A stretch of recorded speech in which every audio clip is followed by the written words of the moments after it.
everyone, it's the Lament Configuration Horror Podcast. I'm Greg Knox, and I'm joined once again by our resident body count girl, international celebrity, Rhea Fend.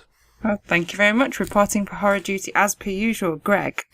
Awesome. So, on the show today, what we're going to do is we're going to do something very slightly different from the shows that we've done previously. So, whereas on our previous shows we've been reviewing films, this show is very, very different in terms of what we're going to be talking about. So, this is kind of more of what I would call, I guess, like an academic piece. I mean, would you describe it as that? Yeah, it's more of an academic piece, but it's also kind of an open discussion about a current topic within the horror genre. Exactly. So, anyone who's been on the internet in the last sort of 2 or 3 weeks will have noticed that there was an article which is posted on the Guardian website. For anyone who doesn't know, because they're not from the UK, the Guardian is a left-wing newspaper in the UK. And it was written by Steve Rose. And essentially, it's caused a bit of a stir in the horror community. Would you not agree? It has. It's triggered a lot of reactions. It's triggered a lot of response articles, and it has definitely caused a stir. I can see from the original Guardian article that there are over 16,000 shares of this article around the world. Yeah, that's a lot of shares. And yeah, as you said, it has triggered a lot of people. I think trigger is indeed the operative word in this case.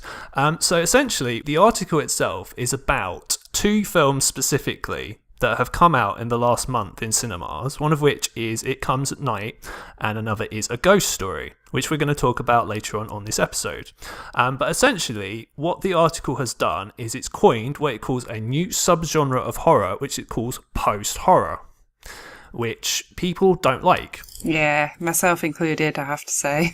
Okay, so Rhea, obviously you've read the article, and for anyone who kind of obviously hasn't read the article yet, what we're going to do is when we put up the link for this episode, we'll include any articles that we refer to in the post that we put up.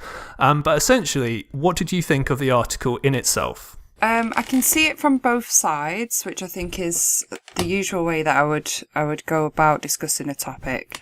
I can see both sides of the argument in the sense that I do think that post-horror is an unnecessary elitist new label for something that's been done before.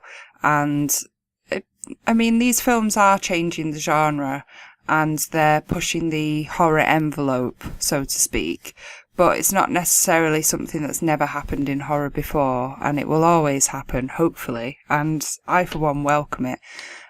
He does raise some valid points about the changing political and social temperatures and how it's affected horror, which is definitely something that has become more evident with certain films that have come out over the last couple of years. But the term that he's coined for it is what's triggered a lot of people, such as me and you, who are very much into the genre. Well, yes. So what I thought would be good, I'm not going to obviously read the whole article because, as I said, it's there, it's online for anyone to read it, but I kind of want to quote specific sections of the article so that you guys kind of have some context as to what we're talking about.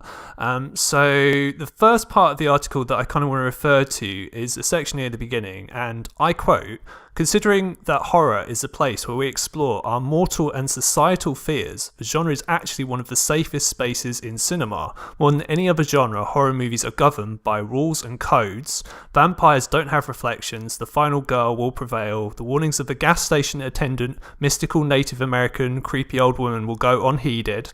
The evil will ultimately be defeated, or at least explained, but not in a way that closes off the possibility of a sequel. The rules are our flashlight as we venture into the unknown, but in some respects, they've made horror a realm of what Donald Rumsfeld would describe as known unknowns." So that's part of the article. Yeah, which I can see where he's coming from, because we have films that have emerged out of those rules, such as Scream and other similar films that tick all of those kind of expected horror films, slashers, and anything that does follow those rules, which is kind of the in-joke about horror, that they need to tick those boxes. Okay, so that specific part of the article, my interpretation of that is essentially that, horror movies are cliched and very predictable. Now, would you agree with that? Again, yes and no. There are some that follow those rules, but I like to think that on the whole, horror is a very intelligent filmmaking genre. And norms to the rules are often challenged, which is how we get new groundbreaking films coming out. And I think it's such a popular field of film, and it's always been changed to keep up with things because there's such a great market for it, that we're always getting these genre challenging films coming out in one way or another. And it's always happened, over years and years since it very first begun. It's not a new thing, which I think is where most people's frustrations lie with this article. And with The Guardian, at the top of the article, it does actually say, a new breed of horror is creeping into the multiplex, replacing jump scares with existential dread, which I think is part of it that I might agree with. It's an interesting point, but the rest of the article, it covers things that, to me, are already obvious and have been done before. Okay, I mean, I find... Let me try and attack this from another angle. So I find this article very fascinating because, I mean, would you not agree that, horror films are very profitable at the moment and they're actually very successful? I mean, the article even, lists Get Out, which is apparently the most financially successful film based on its budget of the year to date. So that film obviously is about as successful as it can possibly be, with critics, with audiences, with the money it's made. And no, there've been other horror films, again, the article quotes, and you may not think this is a horror film, but it quotes Split. Which, interestingly, they were both released by Blumhouse Productions, which is, again, a very interesting sort of independent label which release horror films. But yeah, it's interesting that this has come out because I would have thought that, horror is in as healthy a state as it's been for a very long time, I think. Yeah, very true. Get Out, Split, I would consider horror, psychological horror. It Follows was very popular. That was, kind of a new sort of groundbreaking horror film. So yeah, I think it is very healthy. I mean, even Babadook was raised on this list as something that was considered a drama more than a horror, and potentially in this category that he has coined, in this post-horror, challenged as a horror film, but that did incredibly well at the box office too. So I think it is. I mean, there's a great market for horror at the moment. It is looking healthier and healthier and more popular. Yeah, I mean, I find it interesting that he specifically picked out horror. I guess it's because of the films he's talking about, but I found interesting that he's sort of saying that, all these films are all very, very cliched and they all have a very specific formula. But my counter argument to that would be, well, don't most films nowadays have a formula? If I watch the newest sort of superhero movie, I'm pretty much going to know exactly what's going to happen without having watched it. I know who's going to live. I know who's going to die. I know kind of pretty much what will happen. So, predictability is kind of a bit of a lame kind of criticism of anything, really. Because quite frankly, I would say at least 95% of stuff is predictable in all media. Yeah, agreed. And we live in an age now where we've remade everything, we've rebooted everything, we've done prequels and sequels to everything, and people are they're just getting bored of it. And fantastic. I want as many filmmakers to challenge the norm, think outside of what they've already seen, and come up with new material so that we've got plenty of things to watch which wow and amaze us. I mean, that's what it's all about, and that's what it should be about. So generally I support it. Yeah. Now, interestingly, you mentioned earlier about sort of these different, because in horror, for some reason, people have this obsession that something just can't be horror. It has to be something else. So Friday the 13th, it's not just a horror film. It's obviously a slasher film. I mean, that's a very obvious example. In the last few years, obviously, you had all the many remakes, which is by itself almost a thing in and of itself, which we're still kind of living through to a certain extent. We got found footage, which interestingly seems to have died the last year. There hasn't really been any found footage films this year. I'm not tempting fate, by the way. I hope I'm not, anyway. I for one was getting very bored of it, and it's like the sort of zombie craze that happened a few years ago. Eventually, everybody ran out of steam, and there was just too much of it. And it's the same with found footage or documentary style, horror. It's just everybody's done it so much that it needs to move over now. And previous to that, I mean, not taking it literally all the way back to the beginning, but the 70s were kind of this very fertile period, the best period in the history of horror, in my opinion. And then you had the 80s where you had slashers, and then, in the 90s you had Scream, and you had all the postmodern horror films that came up, and then, so is this just a natural evolution as to kind of from where we've been before? It is. And I think we've explored a lot of the kind of monsters and demons of horror and legends of horror. And I think films always reflect the current social and political climate and temperatures of the world. It's a natural thing that just comes out of people creating. People create on how they feel and what they experience in their environment. And it helps people to digest and tackle issues, and I think it's a great thing. So I think it's only natural that at times of social and political difficulty, films will come out that reflect that. And it is something that I've noticed within horror, is that people have moved away from kind of monsters and demons and more towards, I have noticed this trend of tackling sort of paranoia, anxiety and existential crisis and the passage of time. And I think with social media and the internet being as it is these days, and just such a part of everyday life, and people being able to post videos and make their own videos and put them online, and you can experience everything just by sitting at home and watching things on your computer. I just think it has heightened the way that people view the world and what they do in it. And this has created this kind of existential crisis horror, which has come out of that. So it has evolved as the world has evolved, and it's to be expected. And it works, it fits, it works. I mean, what could be more scary than questioning why you exist and what you do in the world? It's terrifying.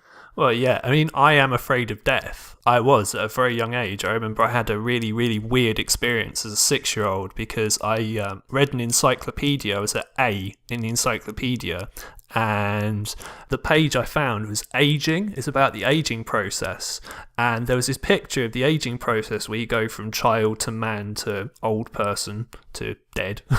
And here I was as a child, and I was like, oh my god, at some point I'm going to get old and I'm going to die, and it freaked me out so much. So yeah, I totally agree with that. Absolutely. I mean, yeah, I agree that, I mean, the times we live in now are very, very tumultuous. Anyone who's read any news for the last year, when there wasn't a celebrity dying, will have seen like what's going on in the world. It's very, very dangerous, and yeah, obviously, like, people are going to be scared. And it's times like that where I've argued this before as well, that we actually get the most potent kind of films, because, as you said, they're a reflection of our times and they actually have something to say. So during like the late 60s and the early 70s, we had reactions to Vietnam. So we had stuff like, Night of the Living Dead, Last House on the Left, kind of films like that, which came out in that period, which were very, very important. And this is kind of what I'm hoping will happen over the next year or two while Mr. Trump is in administration in the White House. It hasn't happened right away, but I think all the films being made now, I think we will get some that are a direct reflection of that. I think, anyway. Yeah, I think so.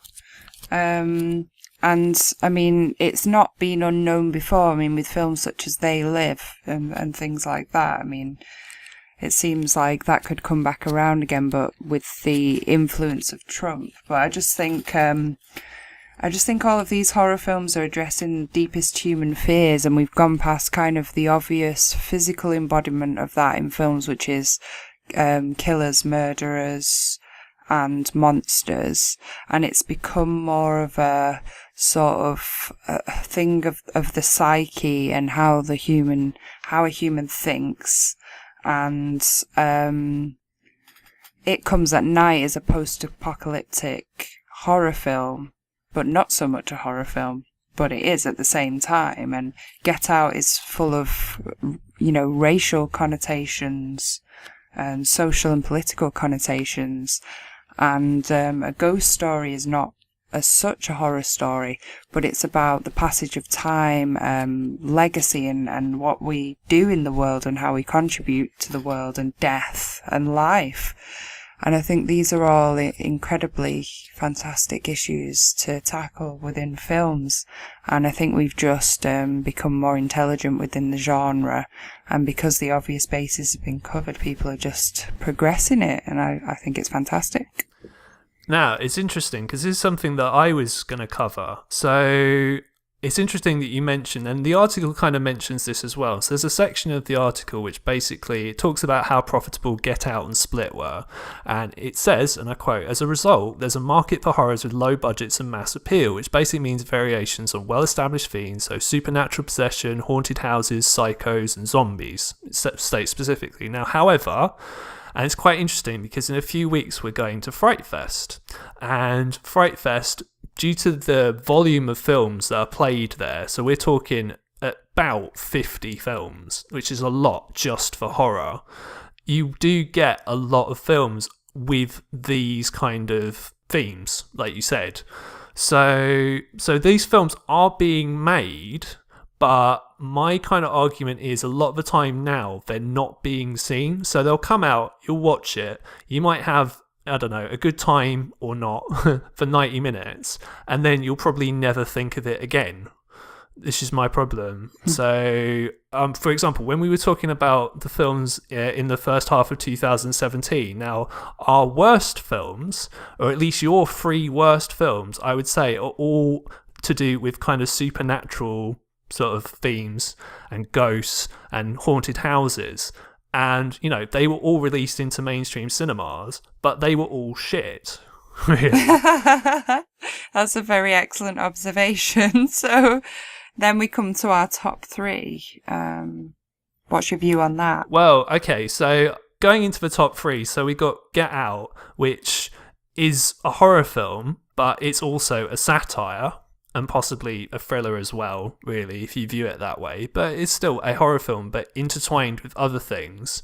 Then you've got The Love Witch, which I would say is more of a satire than a horror film. I mean, it does have horror elements, but again, it's very satirical, I believe.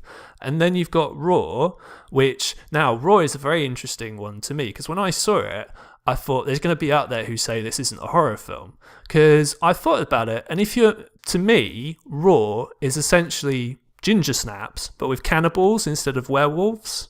Because it's kind of the same story, really. And it's more of, and again, this is another subgenre in of itself, is a coming of age story. Because it's about a young girl becoming an adult, essentially going through adolescence. So, but yeah, also with horrific elements in there as well. So, I mean, it's interesting. I mean, this is a coincidence, or possibly not, depending on how you look at it. But yeah, those 3 films that I mentioned are all basically very straight horror movies. I mean, they're all shit as well. I mean, they all have that in common too. But again, they're very kind of well-worn tropes and well-worn kind of themes, shall we say. Whereas the others, they've got more going on. Let's put it that way. Interestingly enough, Raw on IMDb is classed as a drama horror. So it is a horror, but it's mostly a drama. Okay.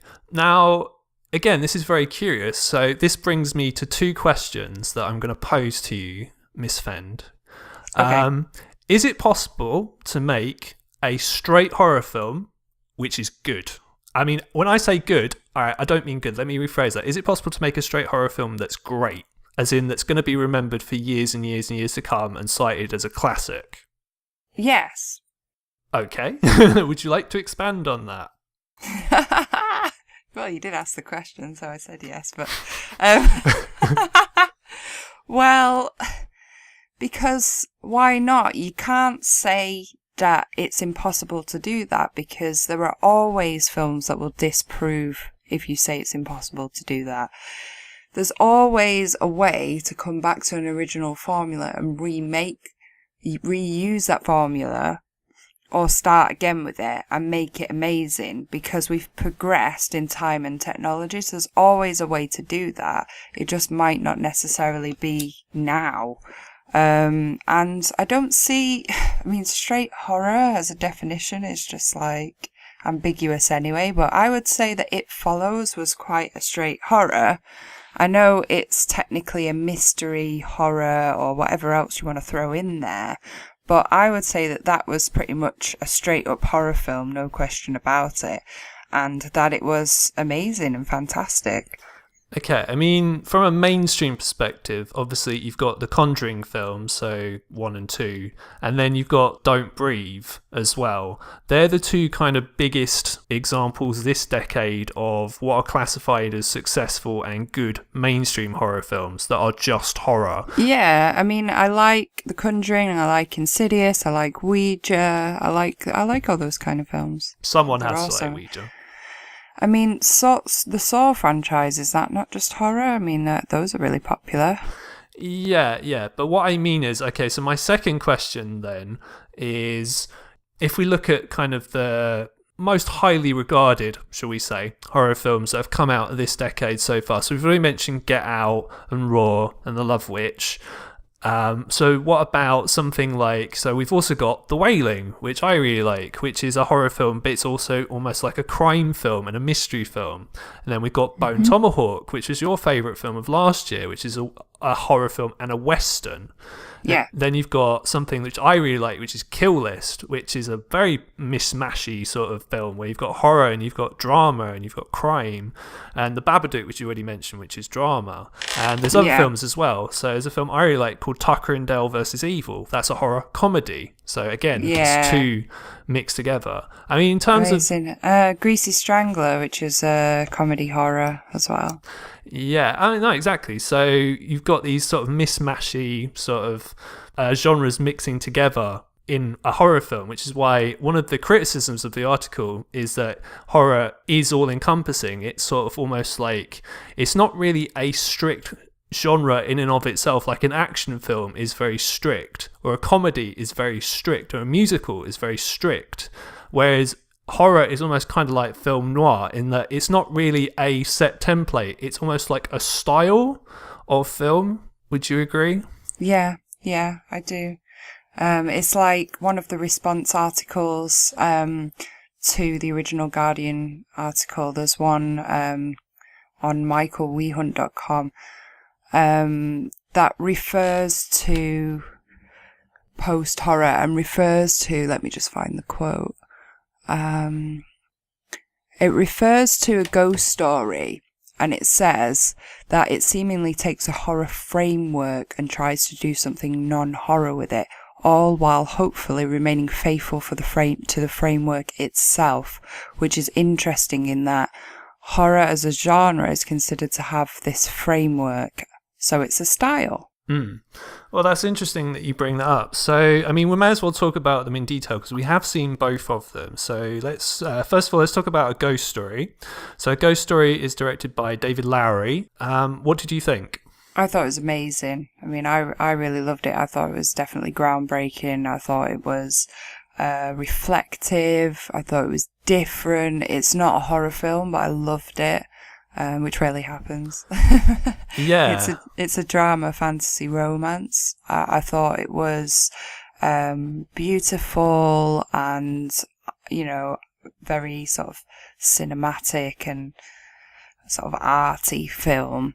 And just completely sort of, it's very much a concept film. It's just so different and kind of whimsical in a way. I just thought it was amazing. What did you think to Ghost Story? Well, first of all, I should say it's definitely not a horror film. I don't think anyone is going to complain that, you know, it's not a horror film. Because first of all, it's not been marketed as a horror film at all. Like you said, it's a very lyrical kind of existential kind of journey of what happens to someone when they die.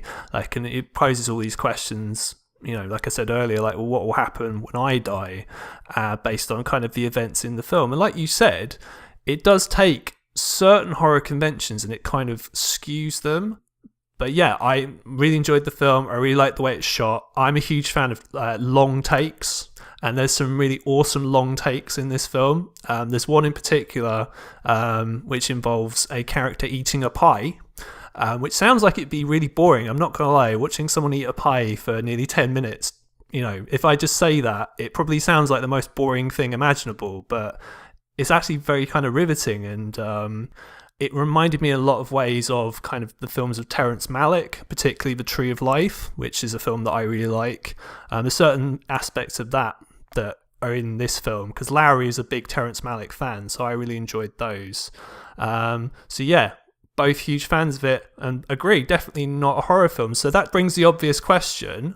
Then, when he says the author of this article, so when Steve Rose says post-horror, is that what he means then? Is he mean that someone has taken a horror framework and they've completely inverted it?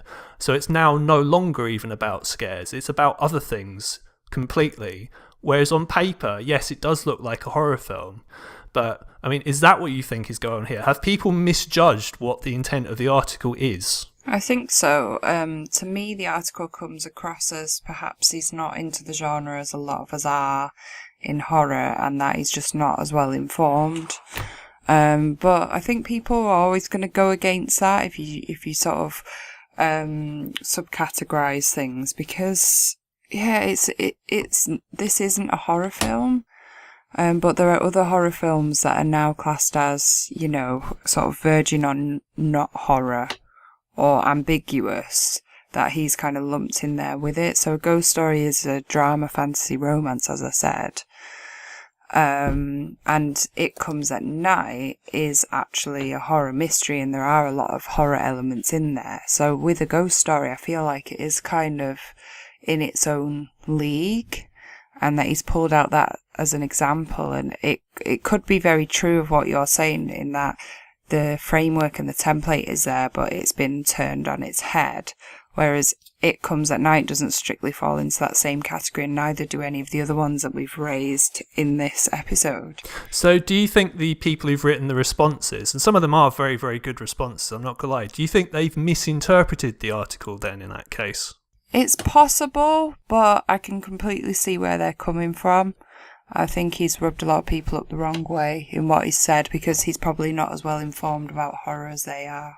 That's how it comes across. Yeah, so common criticisms are that the article itself is dismissive and condescending of horror as a genre, and that the author does not understand horror and possibly doesn't even like horror. And common criticism is that essentially he's trying to label films that he likes differently because he's ashamed to like horror films. Now, I don't necessarily know about it, though it is The Guardian, so you never know. That might be the case. I can very well see that being the case, but I don't want to make any assumptions because I don't know the guy. No, exactly. I don't know the answer, But it does kind of come across that way, so I can see where everybody's coming from. Yeah. Is this just a giant clickbait article? It's just there to get people talking, to just generate traffic to The Guardian? Is it just some cynical ploy? Probably, and it's worked. And I mean, PR people and marketing people are deliberately asked to do things like that to cause controversy and to generate 16,000 shares from one article on The Guardian. So it wouldn't surprise me if that had been put there purposely just to anger people.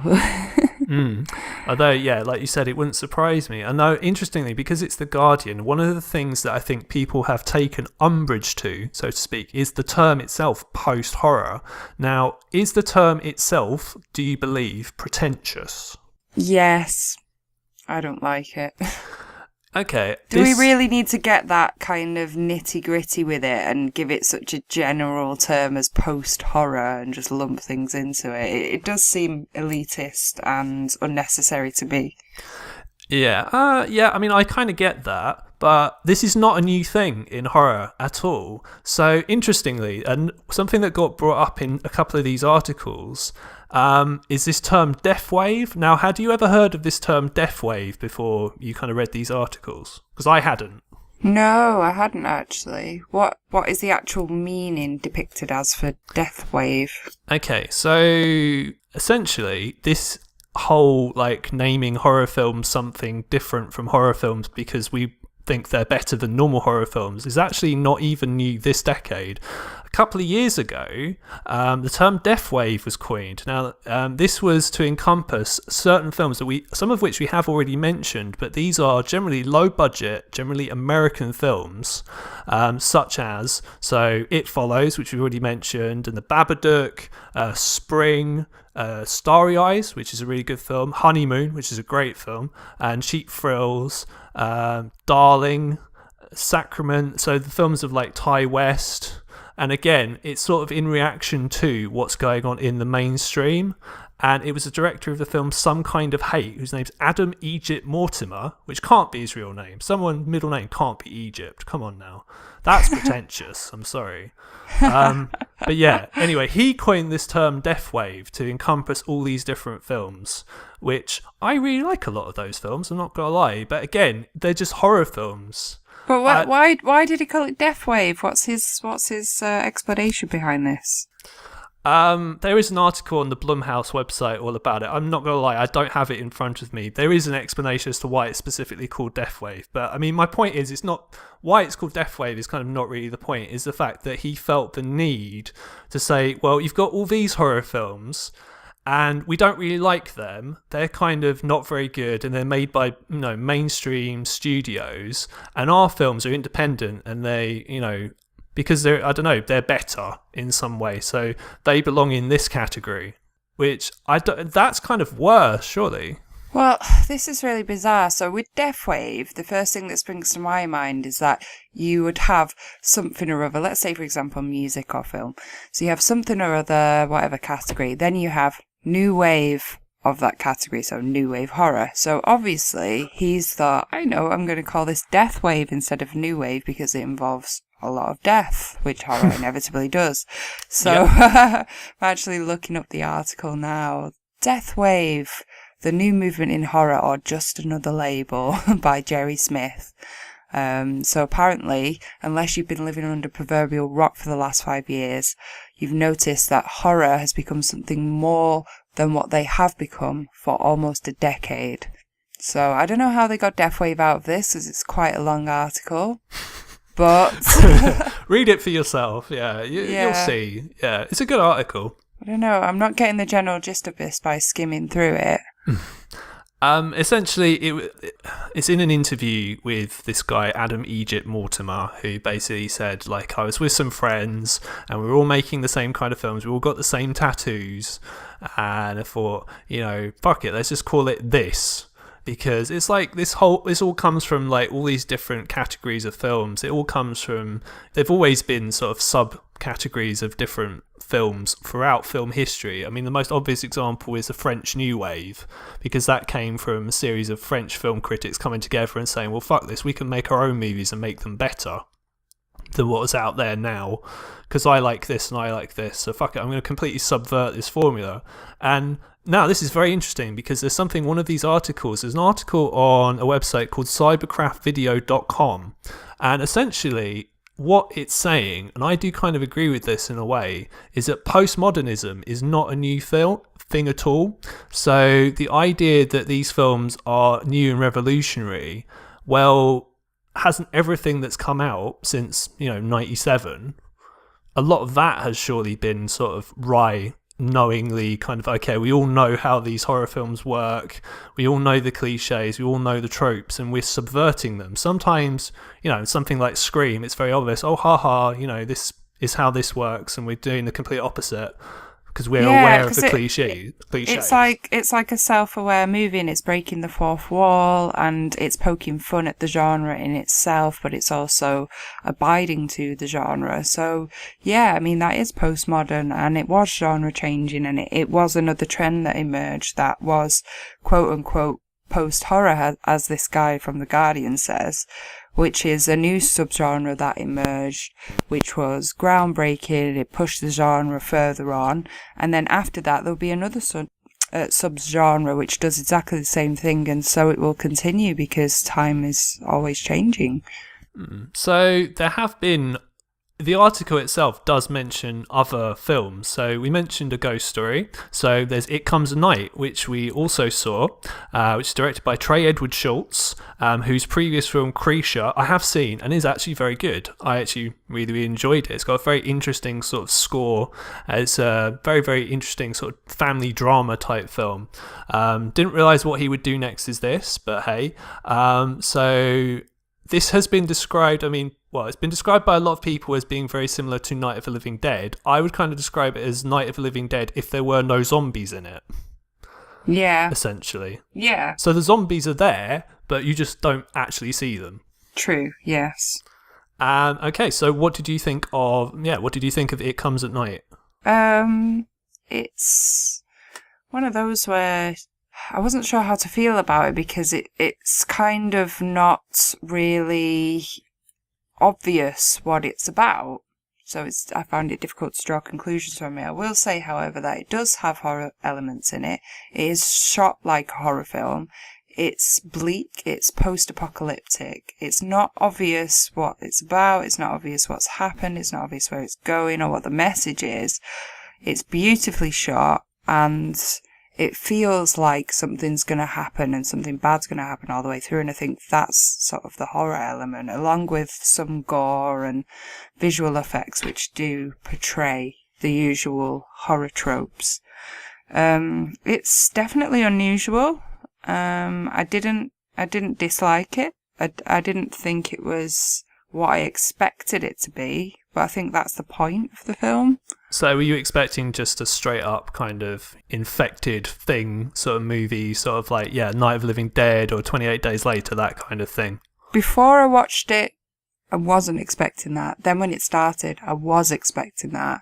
And then at the end, I was really unsure of what it was at all.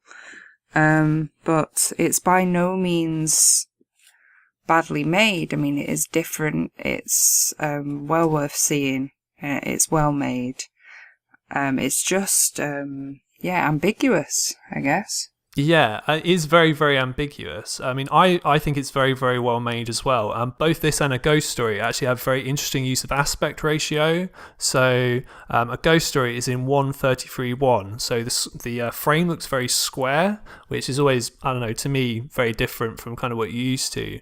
And It Comes at Night uses an interesting gimmick with the aspect ratio where when the sun is having dreams, the kind of top of the bottom of the frame kind of squeeze together to almost make it more claustrophobic, which has an interesting effect. So I kind of like that.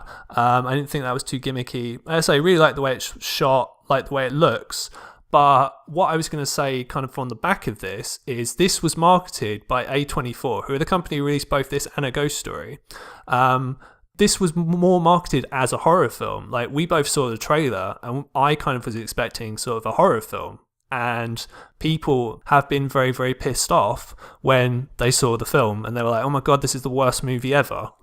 So can you understand that reaction? I think this is where a lot of the negative reactions have come from with any of these films that we've covered in this episode or referred to at all, is it's down to the marketing.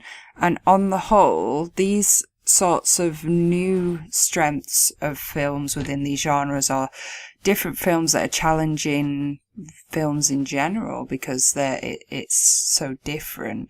I think they're anticipating that unless they market it as something that people will recognise, then people are not going to go to the cinema and pay money, and therefore it's not going to do well.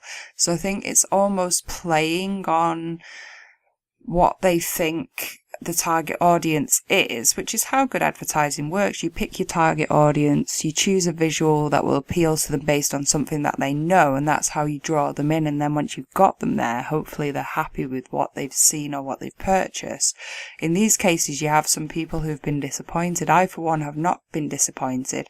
When we went to see A Ghost Story, I did think that if you look at the poster produced by A24, it does look like a horror poster. It's monochrome, it's black and white, it's got a ghost on it. It looks like a horror poster, but the film itself is not. So it's all within the marketing.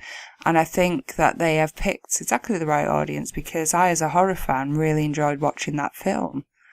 So why not? But I can see also why people are disappointed, because basically they're drawing in the people that they think will warm to the film, but it's something different that they hadn't expected because they wanted it to play to the formula. But I am open to new ideas and to not sticking to the formula. So to me, it's worth the gamble, and it's not offensive, and I'm not annoyed, even if it's not the film that I was expecting. I paid my money because I wanted to try it, and that's the point of going to the cinema. Okay, so that does raise a very interesting point then. So obviously, I mean, I wasn't disappointed, and from what you said, you weren't disappointed. We kind of knew what we were getting into, and we were open and minded enough to give it a try. But my next kind of question is going to be very controversial. Do you think there are a subsection, be it large or otherwise, of horror fans that are indeed not open-minded and just want straightforward blood and guts horror films and aren't willing to try anything outside of that at all? I don't think horror fanatics would be like that. I think people who generally like mainstream films at the cinema, i.e. they go to see the biggest action films, they go to see the biggest horror films, they go to see the biggest, say, superhero, comic book based films, would be wanting to see something which appeals to them on the basis of big blockbuster films that they've seen before. They might not be film fanatics, they might not be film critics. And I think that's the kind of person who would be pissed off about this, because they don't appreciate everything that we appreciate about the art of filmmaking. Okay, so yeah, I would definitely agree with that. Absolutely. I do think that there are different, as with every kind of group, there are different subsections. So yes, you are right. There are your mainstream horror fan that watch basically any old shit that comes out in your local multiplex, and they're not really interested in kind of horror as a whole. They just know, well, they like stuff with jump scares in it, and they're just going to go, not really pay attention, not really all that interested. They just want to be made to jump, essentially.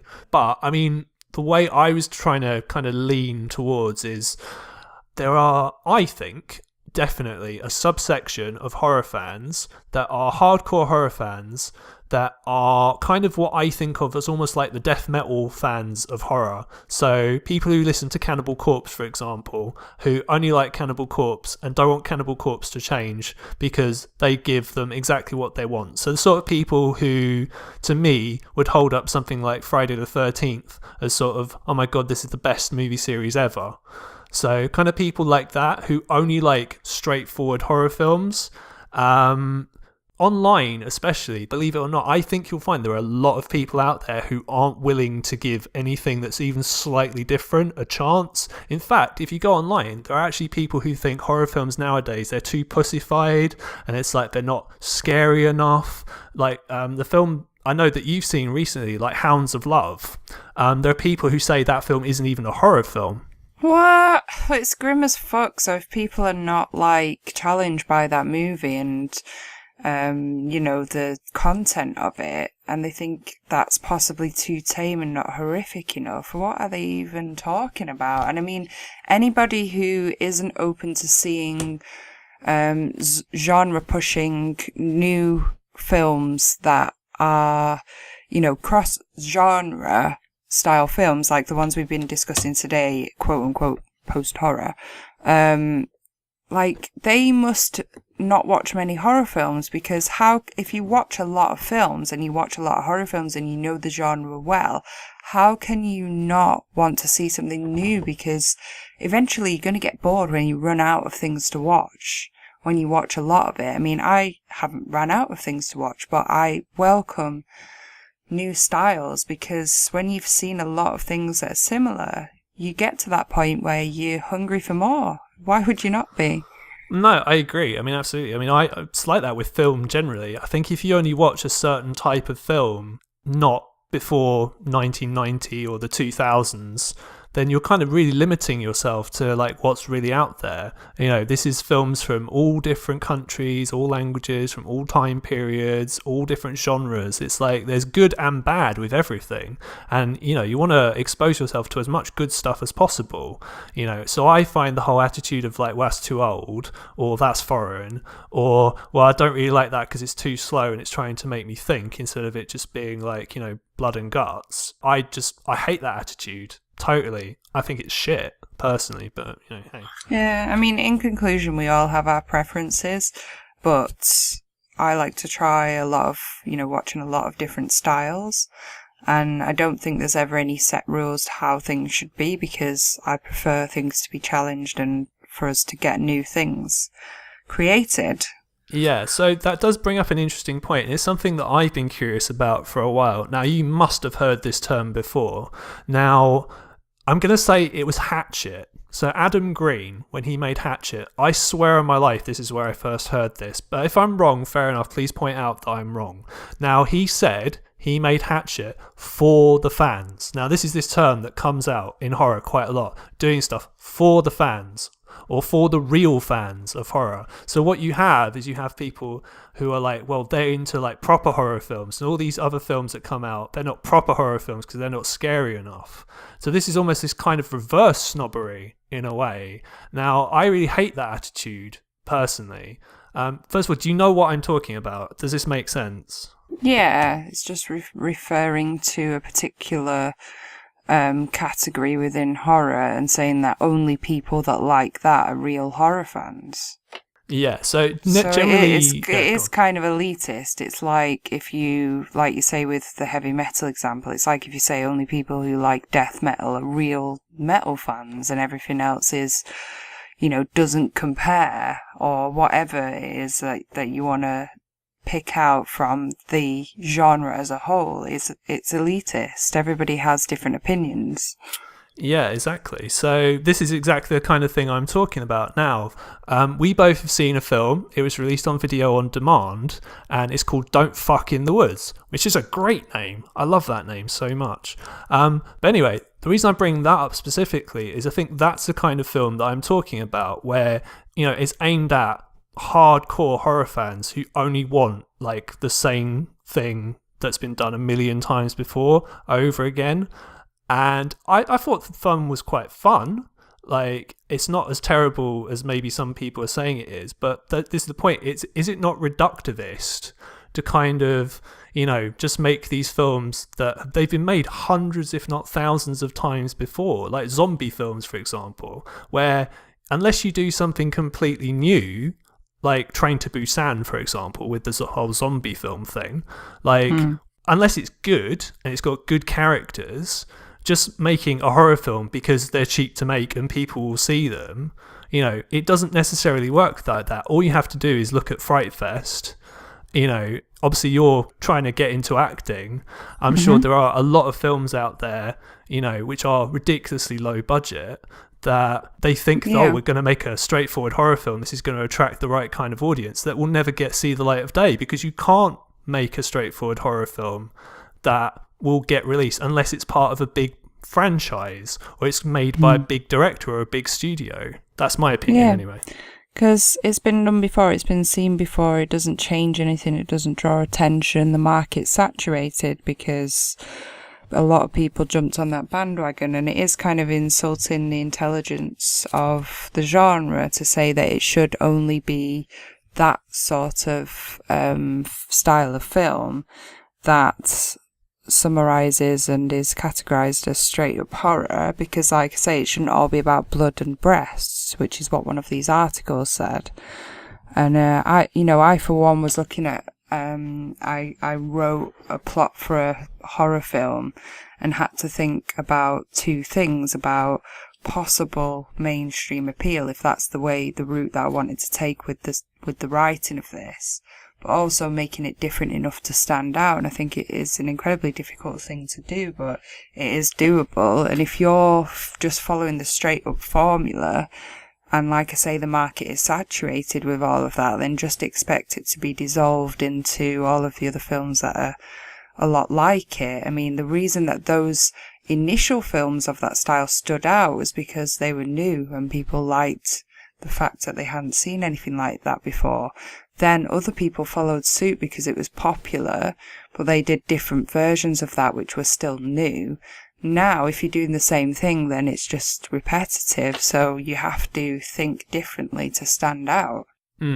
Absolutely. So do you think this post-horror film, whether you call it post-horror or you don't call it that, or you call it horror, or whatever you want to call it, do you think this is going to be a new trend now? Do you think people are going to make more films along the lines of, say, a ghost story? Yes, I think it will inspire a lot of people. I think it was a very brave thing to do. It's very different. I think it was very intuitive. I think people might start making films based on their intuition and be a bit braver, perhaps not follow the rules so much.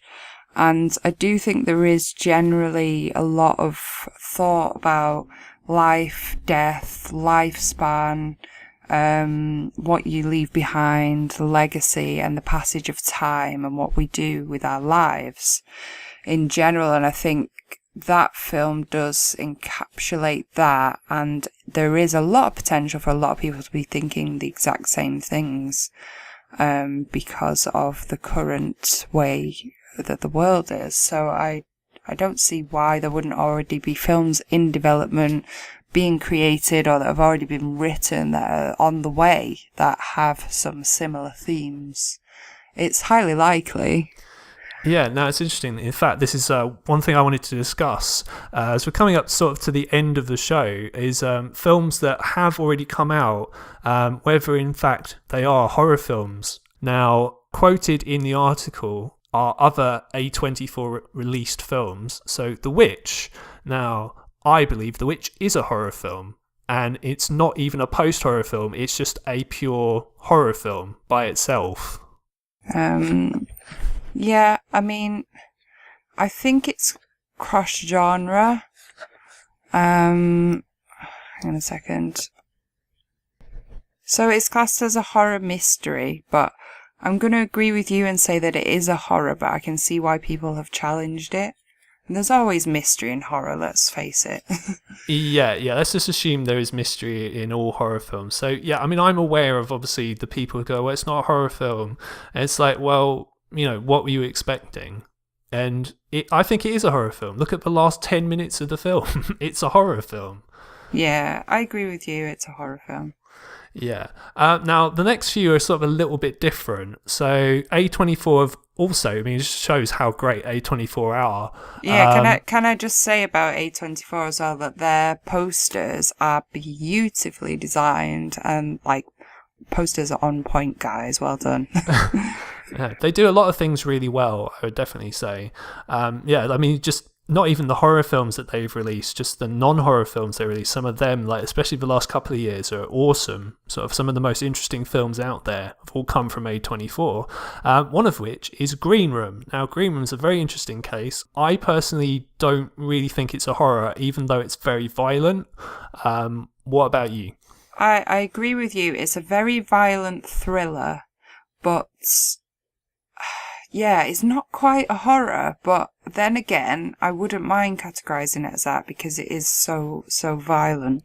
Yeah, there's a scene with a Stanley knife in particular. It's very gruesome. It's horrendous.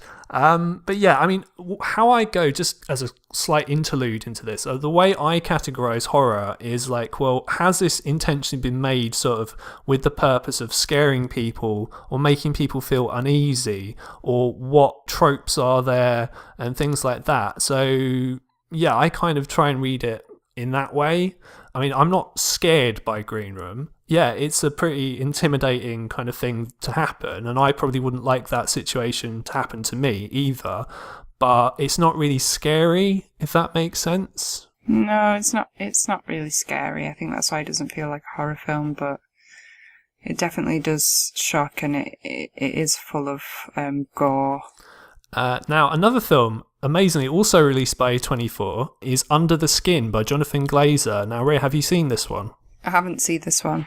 No. Okay, well, for the benefit of anyone who hasn't seen it, essentially, Under the Skin, it stars Scarlett Johansson as an alien who comes down to earth and lures men to their deaths, essentially. Although the way they die is not bloody in the slightest. It's like they descend in some kind of primordial goo as such. And it's a very, very enigmatic film. It's one of these films that I think you'd probably enjoy, but again, it's got kind of no easy answers. And whilst I don't really think it's a horror film, it does kind of err on the side of horror in kind of its score, which is absolutely fucking amazing. I love the score for Under the Skin so much, and its production design and its sound design and things like that. But yeah, very highly recommended film. But again, it kind of errs on the side of horror, but it's not full-blown horror. So this, in a way, is almost like a post-horror film because it takes a sort of synopsis, which sounds like it probably would be a horror film, and sort of inverts it and does something almost more interesting with it. Yeah, it does sound good. It is classed as sci-fi drama horror, and I did think that it would have sci-fi elements. Yeah, so yeah, I do recommend that one quite highly. So a couple of films that we've both seen now. So The Neon Demon, I don't personally think it's a horror film, but a lot of people do. Yeah, to me it does seem like a horror film, but it is more of a thriller, and it is classified as a horror thriller, and obviously the blurring between those two genres is often quite undefinable at times. Yeah, so the whole like psychological thriller horror discussion is something that could be another show in and of itself. Also, and this was also mentioned in the article, is Personal Shopper, which is a very kind of weird sort of hybrid mismatch of sort of different genres where you've got thriller elements, you've got drama elements, you've got some sort of horror elements, but it's not it's not really a horror film. No, I mean, it's very much a drama thriller. I wouldn't really classify this as a horror film. Now, very interesting one. So, Irreversible by Gaspar Noé. Very controversial film, which may be linked to the theme of our next couple of shows after this one. So, Irreversible, it's very controversial. It's incredibly violent and hard to watch, and probably not everyone's idea of a good time, but is it a horror film? Well, again, I mean, there are psychological elements to this, aren't there, as well as the violence? Well, yeah. So you've got obviously the infamous bits at the beginning where you've got a man essentially being beaten to death by a fire extinguisher in very, very gory detail.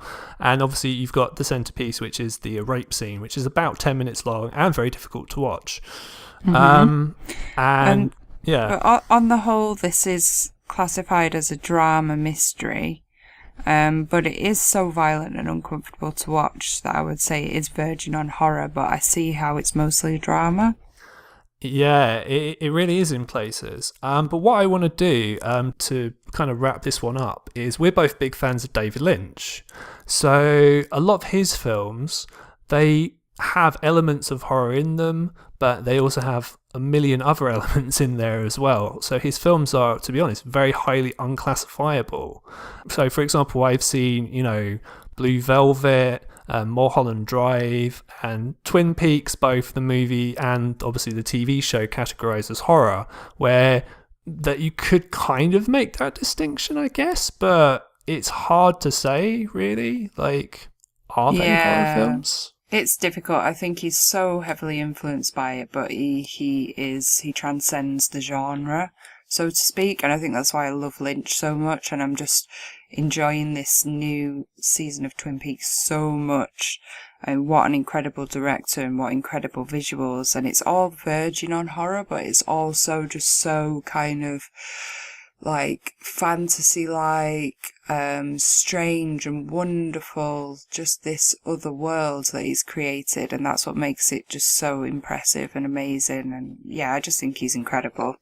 Oh yeah, Lynch is one of my favourite directors, but I mean the point of all this, the point of the last few minutes, is more that, well, sometimes it's very, very hard to distinguish what is and isn't horror because, as you said, it's a framework. It's not necessarily like, you don't have to have a tick box, really. Some films, lean towards, yes, they are horror. In some films, they might be horror, but they might not be horror. At the end of the day, does it really matter if a film is horror or not? If you like something, great. If you don't, then you don't. And that's absolutely fine. Is this all pointless? Is the point I'm trying to make. I think it might all be just kind of marketing and getting people talking about things, and there's nothing wrong with that. I don't think we should restrict ourselves too much with the genre, and I welcome all of these new ideas because it gets people thinking, it gets people talking, it keeps things fresh. So yeah, I mean, it's been a great topic of conversation, and I think there's a lot here in the horror thriller sort of blurring of